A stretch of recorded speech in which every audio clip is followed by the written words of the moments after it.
खरगोन जिले के कसरावद में सेन समाज ने मंडलेश्वर रोड से जय स्तंभ चौराहे तक रैली निकाली। यह रैली आतंकवादियों द्वारा की गई निर्मम हत्या के विरोध में थी। सेन समाज ने अपने आराध्य देव की जयंती नहीं मना इसका विरोध दर्ज किया गया। रैली के दौरान मृतकों को 2 मिनट तक श्रद्धांजलि दी गई। सेन समाज ने आतंकवाद के खिलाफ एकजुटता दिखाई और लोगों ने अपना विरोध प्रकट किया।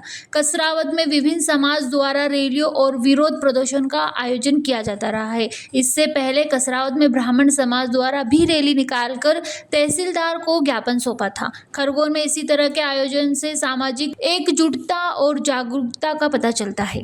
हर वर्ष हमारे आराध्य संत शिरोमणि सेन जी महाराज की जयंती हर वर्ष धूमधाम से मनाते हैं, लेकिन इस वर्ष पूरा देश शोक में है। जो पहलगाम में जो 28 हमारे पर्यटकों को निर्दोष आतंकवादियों द्वारा मारा गया, तो इसमें सेन समाज भी शोक में है। इस वजह से हमने हमारे सारे कार्यक्रम जो हमारे पोस्टपोन कर दिए। जो कार्यक्रम हमारे शोभा यात्रा थी, सहभोज था, सभी सेन बंधुओं को हम इकट्ठा करते हैं।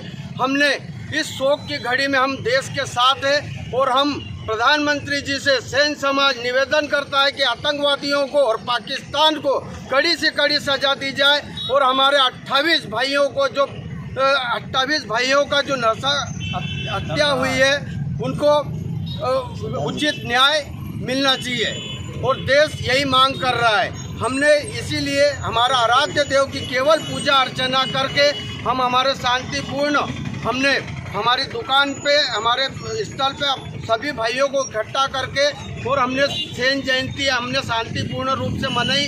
हम इस शोक की घड़ी में न तो कोई हमने सहभोज किया है और न ही कोई धूमधाम से हमने मनाई।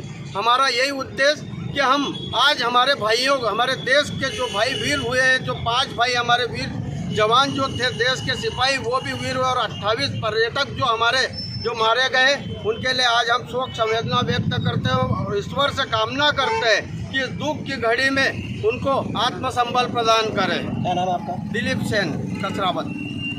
खरगोन से अबरार पठान की रिपोर्ट। जयराम जी, किशन काका।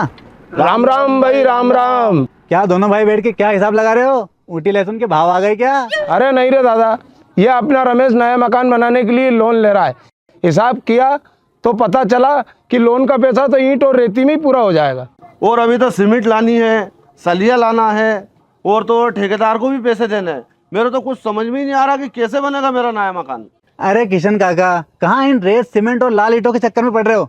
मेरी बात मानो तो अपने घर को बाबजी AAC ब्लॉक से बनवाओ। इसमें ना सीमेंट और रेत की जरूरत होती है, ना ही तराई करने की झंझट। और लाल ईंटों के मुकाबले आपका मकान काफी तेजी से बनकर तैयार हो जाएगा। इससे आपके पैसे तो बचेंगे ही, साथ ही मजबूती ऐसी कि सालों साल देखने की जरूरत नहीं। और इससे आप अपना मकान ही नहीं, कुएं और खेत की बाउंड्री वॉल भी बनवा सकते हो, जिससे रोजड़ों की समस्या भी खत्म हो जाएगी। वाह भाई, ये तो कमाल की चीज है। फिर तो मैं अपना घर बाबजी ब्लॉक से ही बनवाऊंगा और मैं अपने खेत की बाउंड्री वाल। ज्यादा जानकारी के लिए स्क्रीन पर दिए गए नंबर पर अभी कॉल करें। बाबजी AAC ब्लॉक्स, स्टील से मजबूती।